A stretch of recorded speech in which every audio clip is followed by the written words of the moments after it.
MLA-യുടെ സ്ഥാനം രാജിവെക്കണമെന്നൊക്കെ ഡിമാൻഡ് ഉണ്ടെങ്കിലും കേരളത്തിലോ ഇന്ത്യയിലോ അങ്ങനെ ഒരു പശ്ചാത്തലം, അങ്ങനെ ഒരു പ്രീസിഡന്റ് ഇതുവരെ കാണുന്നില്ല. കേരളത്തിൽ തന്നെ അറിയാം നമുക്ക്, കടകംപള്ളി സുരേന്ദ്രനെതിരെയും അതുപോലെ തന്നെ വേറെ ഒന്ന് രണ്ട് MLA-മാർക്കെതിരെയും ഒക്കെ നടപടി മോശമായ ആക്ഷേപങ്ങൾ വന്നപ്പം അവരാരും രാജിവെച്ച് കണ്ടിട്ടില്ല. അതിനകത്ത് സിനിമാ നടന്മാർ MLA ആയ വ്യക്തിക്കെതിരെയും വന്നു, അതുപോലെ തന്നെ കടകംപള്ളി സുരേന്ദ്രനും വന്നു. രണ്ടുപേരും എതിരായിട്ടുള്ള ചില കംപ്ലൈൻറ്റും FIR വരെ ഉണ്ടായിട്ടും അതിൻ്റെ ശിക്ഷാവിധി വരുന്നിടം വരെ MLA ആയിട്ട് തുടരും എന്നാണ് രണ്ടുപേരും, കടകംപള്ളി സുരേന്ദ്രനും അതുപോലെ തന്നെ മുകേഷ് MLA പറഞ്ഞത്. അപ്പോൾ അതുപോലെ പ്രീസിഡന്റ് അങ്ങനെയാണ് കിടക്കുന്നത്. അതുകൊണ്ട് രാഹുൽ മാങ്കൂട്ടൻ രാജിവെക്കേണ്ട ആവശ്യമില്ല. അദ്ദേഹത്തിനെതിരെ ആക്ഷേപം ഉന്നയിച്ചിരിക്കുന്നത് ആരെന്ന് വ്യക്തമല്ല. അദ്ദേഹത്തിൻ്റെ പേര് പറഞ്ഞുകൊണ്ട് ഒരാക്ഷേപം ഇന്ന് വരെ രംഗത്ത് വന്നിട്ടില്ല.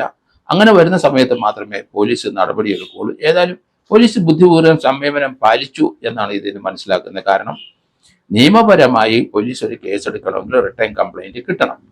അല്ലാതെ ഒരു ഇൻഡയറക്റ്റ് ആയിട്ടുള്ള ഒരു ഊഹാപോഹം വെച്ച് പോലീസ് കേസെടുത്താൽ അത് നിലനിൽക്കുന്നതല്ല, അത് പോലീസിന് ദൂഷ്യം ചെയ്യും. അതുകൊണ്ട് ധൈര്യസൗകര്യം ആരെങ്കിലും ഒരു കംപ്ലൈൻറ്റ് കൊടുക്കുന്നെങ്കിൽ അതിനകത്ത് വസ്തുതകളില്ലെങ്കിലും പരയാവും. അതുകൊണ്ട് സത്യസന്ധമായ രീതിയിൽ ഒരു കംപ്ലൈൻറ്റ് ആണ് എങ്കിൽ ആർക്ക് വേണമെങ്കിലും കംപ്ലൈൻറ്റ് കൊടുത്താൽ പോലീസ് കേസ് രജിസ്റ്റർ ചെയ്യും.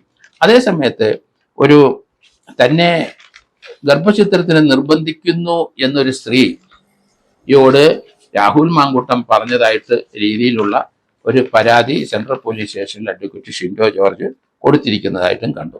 അത് തീർച്ചയായിട്ടും ആരാണ് ആ സ്ത്രീ, അല്ലെങ്കിൽ അവർക്ക് എങ്ങനെ ഗർഭം ഉണ്ടായി, ആര് മുഖേന ഗർഭം ഉണ്ടായി, ഗർഭചിത്രത്തിന് ആരാണ് പ്രേരിപ്പിക്കുന്നത്, അങ്ങനെയുള്ള എവിഡൻസ് കൊടുക്കാൻ ഒരു സ്ത്രീ ഇതുവരെ തയ്യാറായിട്ടില്ല. ഇൻഡയറക്റ്റ് ആയിട്ട് വേറൊരാൾ പറയുന്നത് കേസിന്റെ കാര്യത്തിൽ യാതൊരു ഗുണവും ചെയ്യില്ല, ആ കേസ് നിലനിൽക്കുകയില്ല, പോലീസ് ഒട്ട് കേസെടുക്കാനും പോകുന്നില്ല.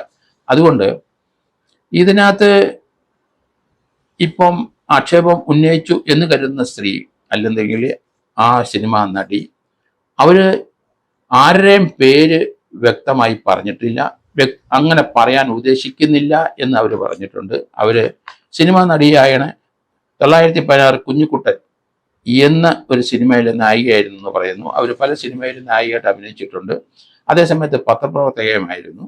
പക്ഷേ അവർ ആ ചാനൽ ചർച്ചയിലെങ്ങും ആരുടെയും പേരും പറഞ്ഞില്ല. അതിൽ നിന്ന് ചില വാക്കുകൾ വെച്ചുള്ള ഊഹാപോഹത്തിലാണ് രാഹുലിനെതിരെ ഒരു ആരോപണങ്ങൾ വന്നുകൊണ്ടിരിക്കുന്നത്. പക്ഷെ അതൊന്നും നിലനിൽക്കത്തില്ല. അതുകൊണ്ട് ആരെങ്കിലും റിട്ടേണായിട്ട് പരാതി കൊടുക്കുന്നിടം വരെ അത് ഈ ഊഹാപോഹങ്ങൾ ഇങ്ങനെ പ്രചരിച്ചു കൊണ്ടിരിക്കും. അതിൽ രാഹുൽ മാങ്കൂട്ടം അതിന് വേവലാതിപ്പെടേണ്ട കാര്യമില്ല. ആരെങ്കിലും വരട്ടെ, അപ്പം പ്രതിരോധിക്കാം. പക്ഷെ അത് കെട്ടടങ്ങി പോകും എന്നാണ് എനിക്ക് തോന്നുന്നത്. കാരണം ഈ ആരോപണം ആരും വ്യക്തമായി പോലീസിന് മുമ്പ് പറയുന്നുമില്ല. അതിന് അനുഭവസ്ഥർ വേണം പറയാൻ. ഇൻഡയറക്റ്റ് ആയിട്ട് മറ്റൊരാൾക്ക്, മൂന്നാം ഒരു കക്ഷിക്ക് അതിനകത്ത് പരാതി കൊടുത്താൽ പോലീസ് അത് സ്വീകരിക്കത്തില്ല, കോടതി അത് സ്വീകരിക്കത്തില്ല. അതുകൊണ്ട് ഇതുവരെ രാഹുൽ മാങ്കൂട്ടത്തിന് പരിക്കേറ്റു എന്ന് നമുക്ക് പറയാൻ ഒക്കില്ല. അദ്ദേഹത്തിന് രാഷ്ട്രീയപരമായി ധാരാളം പരിക്കേറ്റു. നിയമപരമായി അദ്ദേഹത്തിനെതിരായി യാതൊരു കേസുകളും ഇപ്പം നിലവിലില്ല. ഇപ്പം വന്ന വാർത്തകളിലൊന്നും നിയമപരമായ ഒരു കേസ് നിലനിൽക്കുന്ന രീതിയിൽ ഒരു കംപ്ലൈൻറ്റ് വന്നിട്ടുമില്ല.